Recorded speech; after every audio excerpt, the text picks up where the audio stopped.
Welcome back into the Sports Source. I've learned to talk again. This segment brought to you by Parkside Cabin Rentals. If you're looking for a cozy cabin for two in the Smokies, call Parkside Cabin Rentals. If you've got a corporate event coming up, corporate retreat, need a facility big enough for dozens of people, call Parkside Cabin Rentals. Every option you can imagine, all fantastic.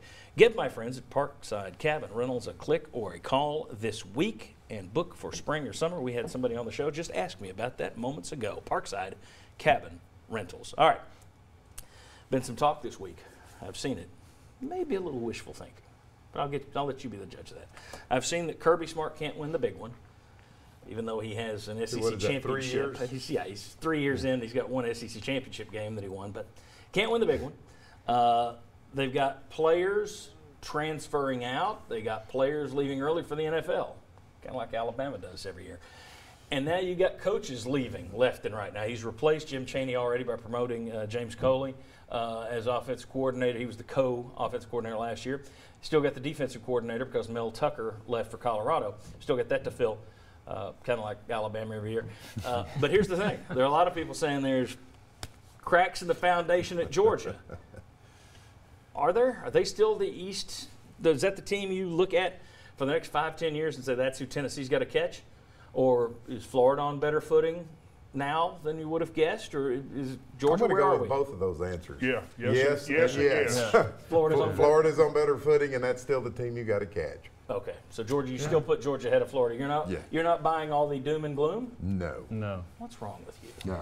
But this is kind of interesting. As bad as Mark Richt was, he was 32-8 in his first 3 years at Georgia, and Kirby Smart's 32-10. Oops. Well, so there you go.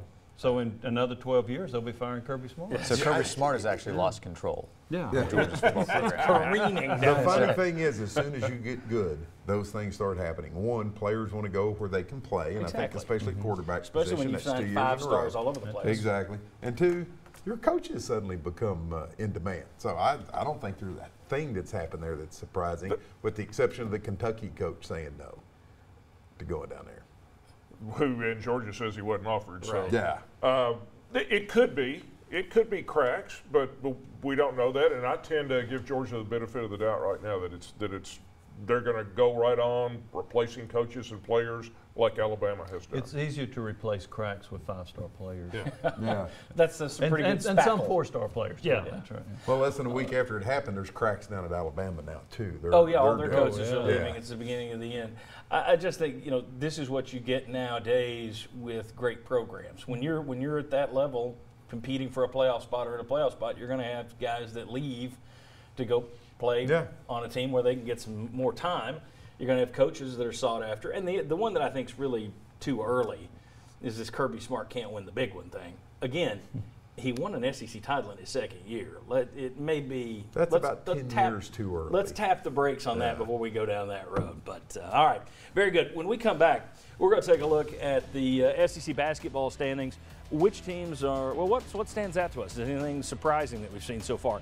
Is the SEC as good as advertised? It's supposed to be better this year. Is it? We'll discuss that. Come on back on the Sports Source.